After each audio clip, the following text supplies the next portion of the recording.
Taste the Daily. Stalin ஆட்சியில் திரும்பிய பக்கமெல்லாம் பாலியல் வன்கொடுமை நடக்கும் நிலையில் ஸ்டாலின் அரசுக்கு தமிழக பெண்கள் பல்வேறு கேள்விகளை எழுப்பி சாபம் விடுகின்றனர். பெண்கள் ஸ்டாலின் அரசு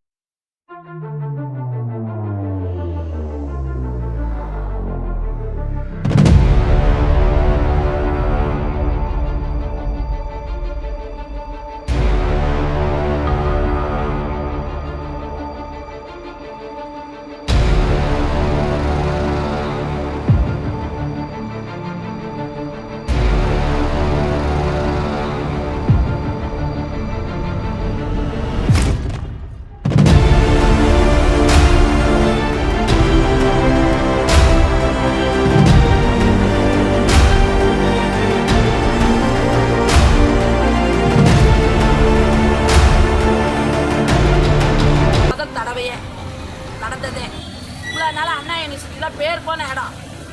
இப்போ மு.க. ஸ்டாலின் ஆட்சியில் தான் இது எல்லாமே நடக்கும். உண்மையிலே தான் சரியில்லை, சட்ட ஒழுங்கு சரியே கிடையாது. பெண்கள் இப்படி ஆத்திரப்பட காரணம் என்ன? ஸ்டாலின் ஆட்சியில் தொடர்ந்து நடைபெறும் பாலியல் குற்றங்கள் தான். அதிலும் தமிழகத்தின் அடையாளமாக விளங்கும் அண்ணா பல்கலைக்கழகத்திலேயே திமுகவைச் சேர்ந்த காமுகன் ஞானசேகரன் அரங்கேற்றியிருக்கும் கொடூரம் தான். ஞானசேகரனுக்கு இதுதான் வேலை. கொள்ளை வழக்கு, திருட்டு வழக்கு என குற்றங்களில் ஈடுபடுவதே அவனது வேலை என்கிறார்கள் அவனை பற்றி அறிந்த பெண்கள். மேலும் அதிமுக ஆட்சியில் பெண்களுக்கு பாதுகாப்பு இருந்தது என சொல்லும் பெண்கள் திமுக ஆட்சியில் பெண்களின் பாதுகாப்பு கேள்விக்குறியாக இருப்பதாகவும், இந்த நிலை நீடித்தால் எங்கள் குழந்தைகளை எப்படி கல்லூரிகளுக்கு அனுப்ப முடியும் என்றும் கேள்வி எழுப்புகின்றனர்.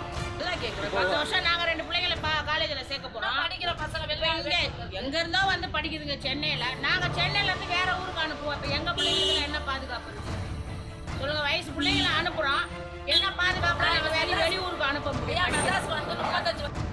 ஸ்டாலின் ஆட்சியில் கஞ்சா, போதை ஊசி உள்ளிட்ட போதை வஸ்துக்களின் புழக்கம் அதிகரித்திருப்பதாகவும், அதை ஒழித்து கட்டுவேன் என சொன்ன ஸ்டாலின் தற்போது வரை என்ன ஒழித்து கிழித்தார் என்றும் மக்கள் கேள்வி எழுப்புகின்றனர்.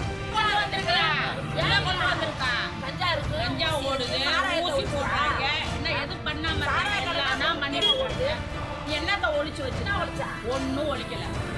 எல்லாமே நடந்தபடியே தான் இருந்துகிட்டு இருக்கு. இன்னைக்கு அவன் கஞ்சா போதும் இந்த மாதிரி பண்ணான்னு சொல்றாங்க போலீஸ்காரங்க. அது ஏத்துக்கிற மாதிரி இருக்கா? அந்த கஞ்சா யாருக்குறா? அவன் வாங்குறாளா? அவன் அந்த ஆளுகளை காட்டிக்கிறான். கஞ்சா இது போதை இல்லாத நாடு கொண்டு வர நீங்க ஒரு விஷயமாவது கொண்டு வந்திருக்கீங்களா? என்ன கொண்டு வந்திருக்கு? போதை இல்லாத நாடு எங்க இருக்கு? தொடர் குற்றங்களில் ஈடுபடும் ஒரு குற்றவாளியுடன் துணை முதல்வரும் அமைச்சர் மா சுப்பிரமணியனும் சிரித்தபடி போட்டோவுக்கு போஸ்ட் கொடுத்தது ஏன் என கேட்டால் மழுப்பலாக பதில் சொல்லுகிறார்கள் அமைச்சர்கள். உயர்கல்வித்துறை அமைச்சரோ கொஞ்சமும் மனசாட்சியின்றி தனிப்பட்ட மாணவியின் பிரச்சனை என அலட்சியமாக பேசுகிறார்.